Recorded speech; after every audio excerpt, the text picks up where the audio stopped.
जो मैं ब्रह्मजीत सर, आज हम त्रिकोणमिति के अनुप्रयोग सीखेंगे। आप देखिए महत्वपूर्ण क्वेश्चनों को। इससे पहले हम कॉन्सेप्ट सीखेंगे इसका। देखिए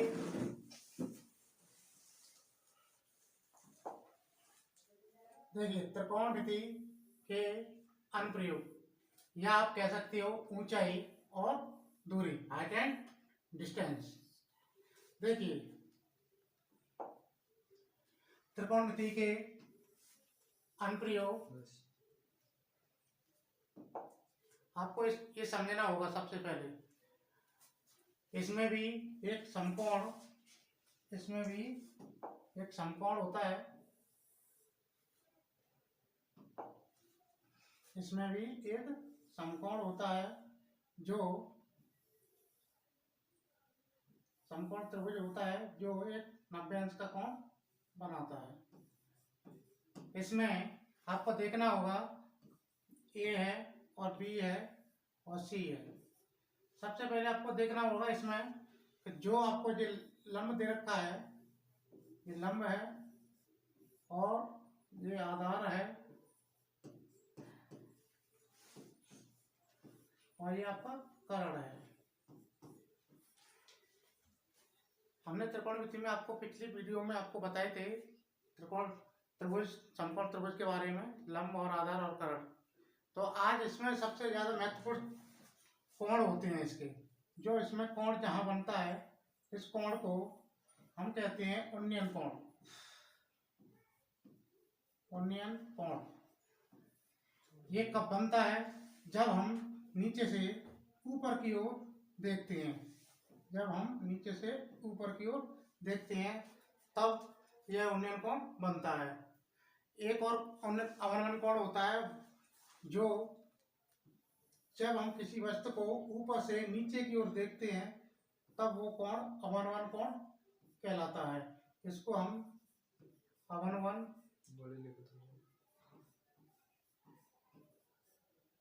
कोण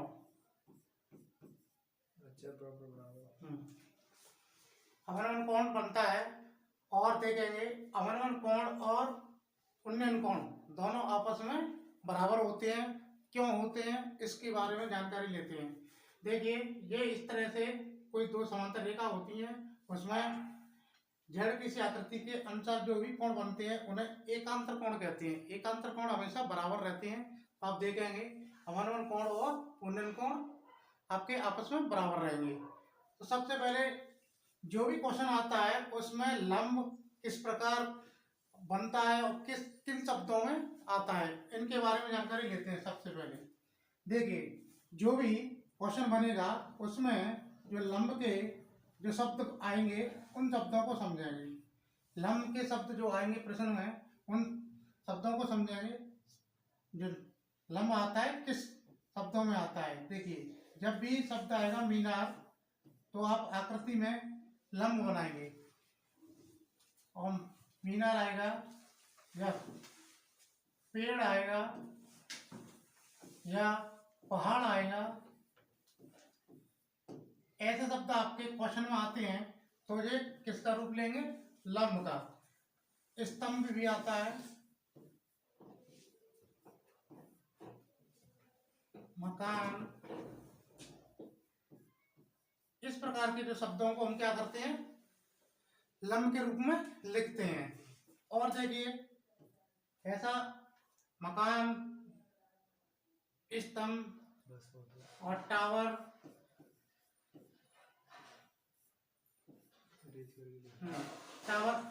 आदि और भी शब्द आएंगे, देखते हैं हम क्वेश्चनों में। और आपका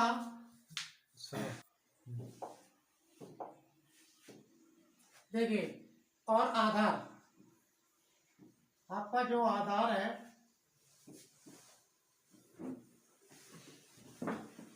आधार किस रूप में आता है? आधार के जो शब्द आएंगे आपके क्वेश्चन में वो आपके आएंगे भूमि, समतल,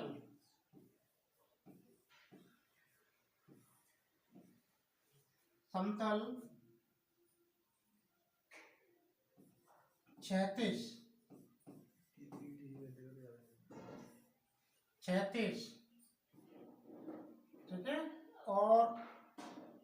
भी कर देते हैं और भी आते हैं शब्द इस प्रकार समतल के आधार पर, जमीन पर। और आपका जो करण है वो करण किस शब्द में आएगा? आपका जो करण है, करण के जो शब्द मिलेंगे आपको प्रश्न में वो किस प्रकार मिलेंगे? वो देखिए, वो इस प्रकार मिलेंगे, सीढ़ी के रूप में मिलेंगे। जब भी सीढ़ी की बात आएगी तो आप करण बनाएंगे। और पतंग की डोर आती है, उसको आप करण के रूप में देखेंगे।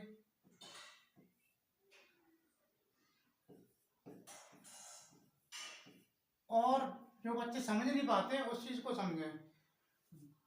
जो एक टूटा हुआ पेड़ होता है वो जमीन पर टकराता है तब भी आपका करण बनता है। तो आप इसे ऐसे लिख सकते हैं, टूटा हुआ पेड़। इन चीजों को आप समझेंगे तब जाकर आप इन क्वेश्चनों को हल कर पाएंगे। देखिए, इसमें हमने आपको बताया कि त्रिभुज है, आपका समकोण त्रिभुज है, उसमें उन्नयन कोण कैसे बनता है और अवनमन कोण कैसे बनता है। आपने देखा इस चित्र में, आप देखिए इसमें जो उन्नयन कोण बनता है वो जब जाकर बनता है जब हम नीचे से ऊपर की ओर देखते हैं तब उन्नयन कोण बनता है। जब कोई वस्तु हम ऊपर से नीचे की ओर देखेंगे तब अवनमन कोण बनता है। उन्नयन कोण और अवनमन कोण दोनों ही आपस में बराबर होते हैं। इसका कारण क्या होता है? एकांतर कोण बनते हैं ये, तब जाकर आप ये दोनों आपस में बराबर होते हैं। हम देखेंगे अपने जो लंब है किस किस रूप में आएंगे, जो शब्द होंगे आपके क्वेश्चन में किस किस रूप में होंगे। आप देखिए इसमें लिखा हुआ है, अब जो भी लिखा हुआ है, मीनार, पेड़, और पेड़ है, स्तंभ है, मीन टावर है, इस प्रकार के शब्द आएंगे वो लंब कहलाएंगे। और आधार में भूमि आती है, जमीन आती है, और समतल आता है, क्षैतिज आता है, इस प्रकार के शब्दों को हम आधार बनाएंगे। और जो जो सीढ़ी है और ये आपके कर्ण के रूप में आएंगे, सीढ़ी, टूटा हुआ पेड़, ठीक है। और पतंग उड़ती है तो सीधे स्ट्रेट नहीं उड़ती है, वो तिरछी उड़ती है, उसको आप कर्ण के रूप देंगे उसे।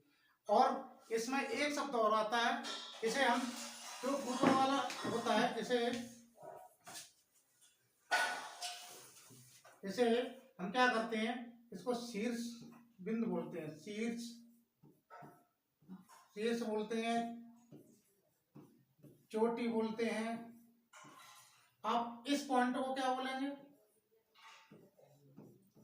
पाद बिंदु बोलेंगे,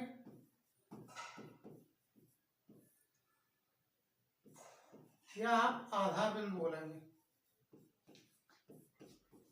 इस पॉइंट को आप आधार बिंदु बोलेंगे। यानी हम इस पॉइंट को पाद बिंदु बोल सकते हैं और आधार बिंदु बोल सकते हैं। तो इसको हम क्या बोल देंगे? शीर्ष बोलेंगे या चोटी बोलेंगे। एक और शब्द आता है उसका शिखर, एक शब्द और आता है शिखर। इन शब्दों को हम इनको बोलेंगे। जैसे आपके क्वेश्चन आते हैं तो आप आसानी से इन सब क्वेश्चनों को हल कर सकते हैं। देखते हैं, आइए क्वेश्चनों को देखते हैं किस प्रकार हल करेंगे।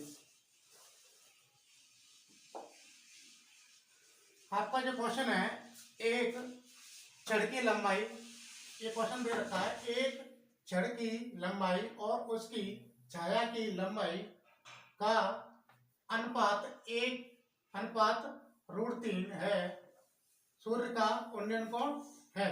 ये आपका क्वेश्चन देखिए, इसका चित्र कैसे बनेगा? मैंने आपको अभी भी बताया कि जो पेड़ होता है, छाया है, और किस प्रकार से बनेगी। तो देखिए, ये कोई एक छड़ है, इसकी जो छाया बनेगी वो आधार बिंदु पर बनेगी, यानी जमीन पर बनेगी। किसी भी वस्तु की छाया बनती है तो भूमि पर बनती है। भूमि शब्द मैंने आपको आधार के रूप में बताया था। तो इसमें क्या कह रहा है, इसका जो अनुपात है, एक छड़ की लंबाई और उसकी छाया की लंबाई का अनुपात दे रखा है, यानी इनका अनुपात, यानी इसकी लंबाई 1 है तो इसकी जो छाया है वो √3 है। तो आप देखेंगे अनुपात के अनुसार यहाँ ये कोण पूछ रहा है, इसका सूर्य का उन्नयन कोण क्या होगा। सूर्य यहाँ आप इस प्रकार बना सकते हैं, जैसे जो सूर्य होगा, जो सूर्य, इसकी जो सूर्य की किरणें इस पर पड़ेगी तो जब छड़ की जो छाया बनेगी वो जमीन पर बनेगी यानी भूमि पर बनेगी। ये इस कोण को पूछ रहा है, ये कोण कितने अंश का होगा। तो देखिए इसके अनुसार मैंने आपको लाल बट्टे का काम बताया था, इसमें लंब और आधार किस अनुपात में आते हैं। तो देखते हैं आप, वो मैंने बताया था tan थीटा अनुपात में आते हैं, tan थीटा अनुपात में आते हैं। तो देखिए क्या होता है, लंब बट्टे आधार होता है। तो देखेंगे tan थीटा बराबर लंब कितना है इसमें, देखिए 1/√3।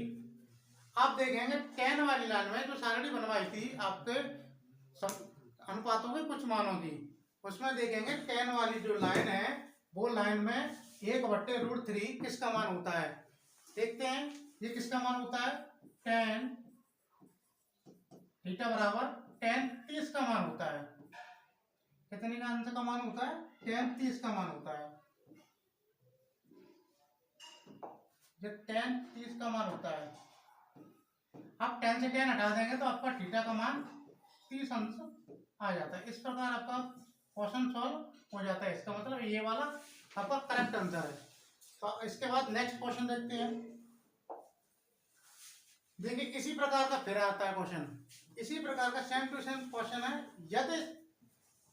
यदि समतल मैदान पर एक मीनार की छाया की लंबाई उसकी ऊंचाई की √3 गुनी है, सूर्य का उन्नयन कोण है, सूर्य का उन्नयन कोण है। तो देखिए आप एक मीनार जो भी मैंने बताया था जो लंब का रूप लेगी, तो मीनार होगी वो लंब का रूप लेगी और उसकी जो छाया बन रही है वो जमीन पर बनेगी यानी समतल पर बनेगी, भूमि पर बनेगी। आप देखोगे जो मीनार है और वो कह रहा है मीनार की छाया की लंबाई उसकी ऊंचाई की √3 गुनी है। तो देखिए छाया की जो लंबाई है ये आपकी ऊंचाई है, किसकी, जो मीनार है, इसकी √3 गुनी है। इसको हम क्या करेंगे, √3 से h में गुणा कर देंगे। गुणा करने पे क्या हुआ, ये गुनी बन जाती है। इसका मतलब इसकी ऊंचाई और छाया उसकी ऊंचाई √3 गुनी हो जाएगी। तो देखिए इसमें ये आपका ए पॉइंट है, ये बी है और ये सी है। जो सूर्य का उन्नयन कोण बनेगा वो कहाँ बनेगा, यहाँ बनेगा नीचे आधार पर। आपको अभी बताया था उन्नयन कोण ये नीचे बनेगा आधार पर। आप देखिए इसमें लंब और आधार किस में आता है, लाल बट्टे के अनुसार जो फॉर्मूले बताए थे आपको, तो tan थीटा बराबर किस में आता है, लंब बटे आधार। देखिए इसमें क्या है, tan थीटा बराबर लंब h है और आधार कितना है √3h। आप h से h काट देंगे तो आपके पास जो भी मान निकलता है आपका 1/√3।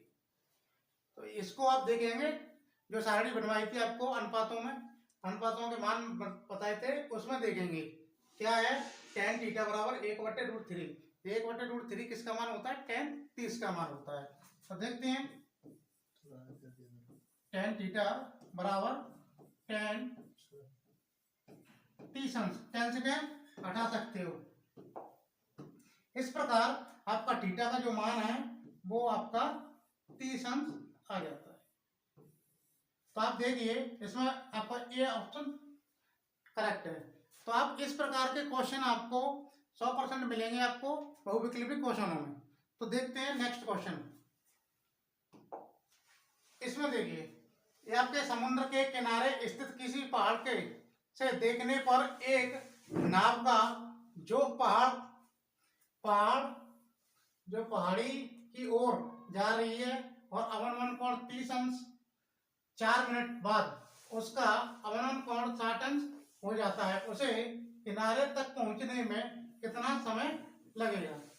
तो देखिए इस क्वेश्चन को सॉल्व कैसे करते हैं, इसका सीधा सीधा और बता देते हैं आपको। जब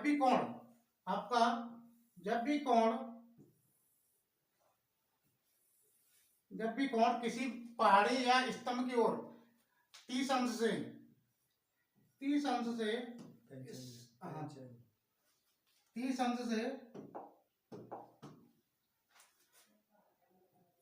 30 अंश से 60 अंश की ओर जा रहा है, तो इसका यहां से लेकर यहां तक का समय दे रखा है उसने 4 मिनट। यहां से लेकर यहां तक का समय दे रखा है 4 मिनट। आपके पास ये समय पूछता है ये कितना लग जाता है आपका। इसमें हम पॉइंट मान लेते हैं ए बी सी डी। आपको सीधा सीधा बता दें, आपको यहां से जितना समय लगता है यहां से 30 अंश से 60 अंश की ओर, तो इसका क्या है आधा समय रह जाता है। कैसे रह जाता है आप इसको सॉल्व करेंगे तो इस प्रकार देखिए, जे आपका कितने अंश का है 60 अंश का,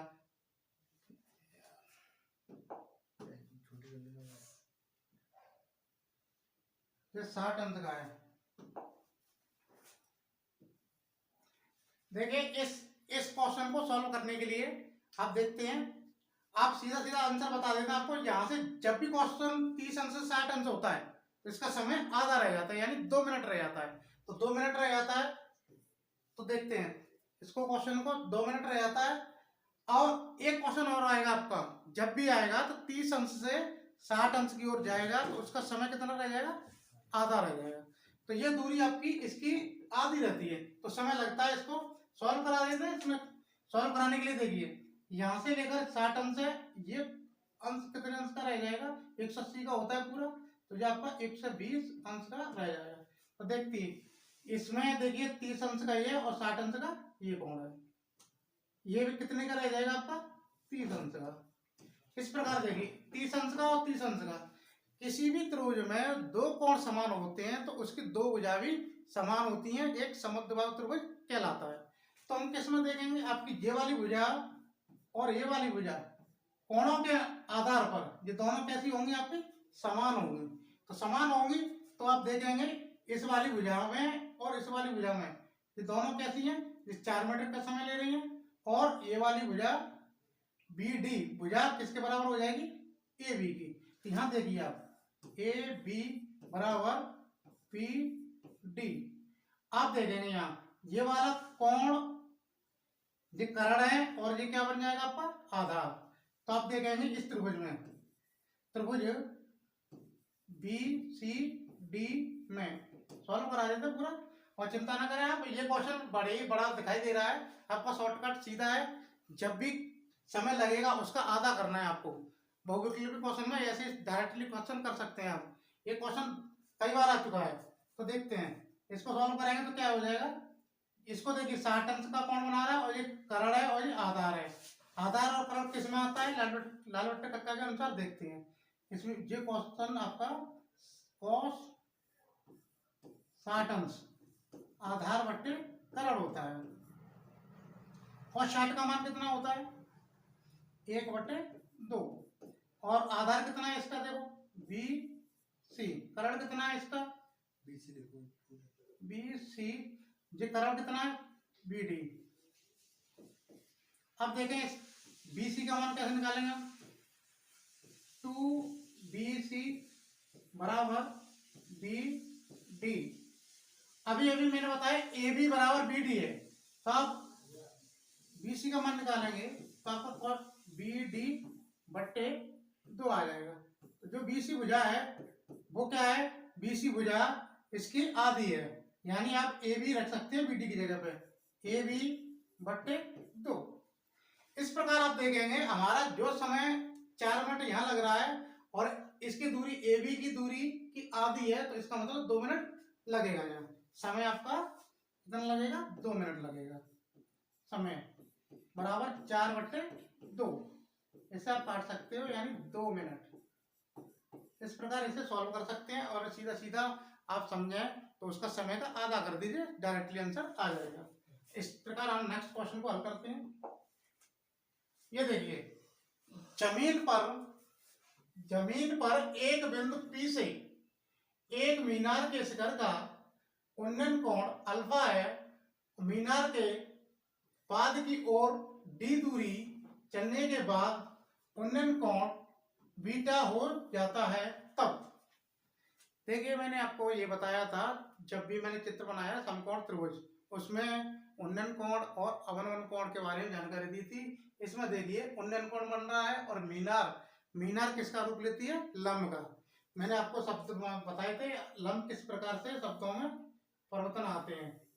तो देखिए जो लंब है वो मीनार है, वो किस क्या बनती है, लंब। और इसका शिखर का उन्नयन कोण, यहाँ पॉइंट बताया था आपको, शिखर यहां से उन्नयन कोण बना रही है, कितने अंश का बना रही है, अल्फा का, अल्फा का बना रही है। अब वो क्या कह रहा है, एक पॉइंट मैंने यहाँ पे भी बताया था, ये क्या बताया था, पाद बिंदु, यहाँ बताया था पाद बिंदु। इसका दूसरा नाम है आधार बिंदु, आप इसे आधार बिंदु भी कह सकते हैं। और ये कह रहा है मीनार के पाद बिंदु की ओर डी दूरी चलती है, ये यहां से लेकर यहां तक की डी दूरी चलती है, तब जाकर ये कोण आपका क्या हो जाता है, बीटा बन जाता है। ये हमेशा ध्यान रखें, कोई भी कोण आपकी जो दूरी चलेगा आधार बिंदु की ओर, तो हमेशा कोण बढ़ता जाएगा, कम नहीं होगा, हमेशा कोण बड़ा होता जाएगा। आप इस प्रकार समझ सकते हैं, जैसी ये दूरी हम इधर नजदीक लाएंगे आधार की ओर, तो कोण की जो गैप है वो आपके बढ़ता जाएगा। अगर यहाँ रखते हैं तो ये और बड़ा हो जाएगा, यहाँ रखते हैं तो और बड़ा हो जाएगा, लास्ट पर आकर ये 90 अंश का कोण बन जाएगा। इस प्रकार आप देख सकते हैं, इसे जो अल्फा है वो अल्फा है और बीटा से छोटा रहेगा, इसका मतलब ये आपका बीटा से छोटा रहेगा। या आप ऐसे ले सकते हैं, बीटा कोण है वो बड़ा है अल्फा से। कैसे, हम जब भी कोई पॉइंट किसी आधार की ओर जाता है तो उसका कोण बढ़ता चला जाता है। तो देखिए यहाँ आपको देखना होगा, यहाँ कैसे जो कोण बीटा है वो बड़ा होना चाहिए। यहाँ देखिए यहाँ बराबर है, ये नहीं होगा। यहाँ देखिए बीटा है वो छोटा कर दिया है और अल्फा बड़ा कर दिया, ये भी नहीं होगा। यहाँ देखिए इसी क्वेश्चन को घुमा दिया है उसने, कैसे, जो एरो लगा हुआ है आपका ग्रेटर देन लगा हुआ है, तो वो अल्फा की ओर बड़ा संकेत कर रहा है और बीटा की ओर छोटा कर रहा है, ये भी नहीं होगा। इसका मतलब इनमें से कोई नहीं, ये आपका आंसर करेक्ट रहेगा। और इस प्रकार आपको नेक्स्ट क्वेश्चन करते हैं। देखिए जमीन पर मीनार से 30 मीटर की दूरी पर स्थित बिंदु से एक मीनार के शिखर का उन्नयन कोण 30 अंश है, तो मीनार की ऊंचाई है। तो देखिए अभी मैंने लंब के बारे में बताया था, जो लंब है वो कौन से शब्द में आया है, इसमें मीनार के शब्द में आया है। तो आपकी जो मीनार है वो यहाँ बनेगी।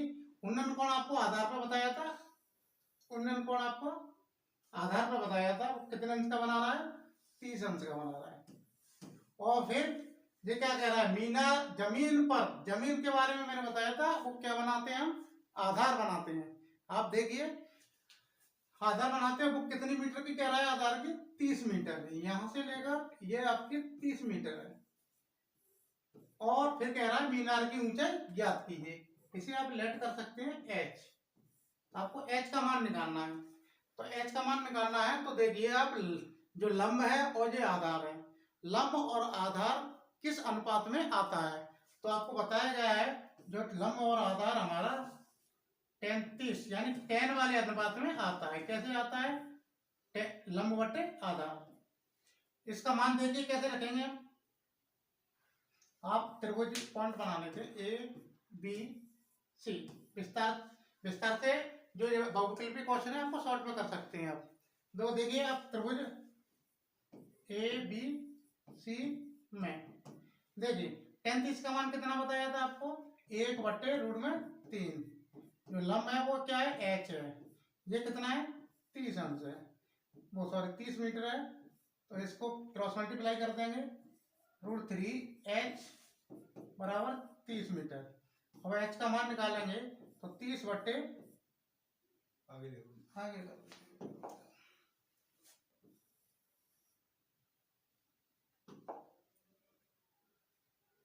देखिए यहाँ कैसे करते हैं, हम h का मान निकालेंगे तो 30/√3। जब भी कभी भी किसी बिंदु के नीचे हर आता है, वो रूट में आता है, तो उसको कंजुगेट कर देते हैं। रूट हटाने की प्रक्रिया वो कैसे करेंगे, रूट हटाने की प्रक्रिया क्या होती है, हम ऊपर नीचे गुणा कर देते हैं, इसको हर का परमीकरण कहते हैं या कंजुगेट बोल सकते हैं। तो आप ऐसे कैसे गुणा करोगे, 30 का गुणा हम इसमें करेंगे √3 में, तो √30 आ जाएगा, और बट्टे में √3 से √3 में करेंगे तो रूट चिन्ह हट जाता है, या आप रूट के अंदर 9 ले सकते हैं। तो 3 से काट देंगे आप, कितना हो जाएगा, h बराबर 10√3 मीटर। इसमें देखिए कितना आंसर है आपका, ये आपका ये वाला है डी, 10√3 मीटर, आपका ये करेक्ट आंसर होगा। तो देख आपके ये क्वेश्चन हो चुके हैं, जो लॉन्ग क्वेश्चन आएंगे वो आप नेक्स्ट वीडियो में हल करेंगे। देखिए नेक्स्ट क्लास, हाँ नेक्स्ट क्लास में करेंगे। ये क्वेश्चन है आपका, और आपके ये क्वेश्चन है, ये वाला क्वेश्चन है, और ये वाले क्वेश्चन है, और ये वाले क्वेश्चन है, ये क्वेश्चन है, ये क्वेश्चन है, और आपके इन क्वेश्चनों को हम नेक्स्ट वीडियो में हल करेंगे। हमारी वीडियो अच्छी लगी हो तो लाइक और शेयर सब्सक्राइब करना ना भूलें। धन्यवाद।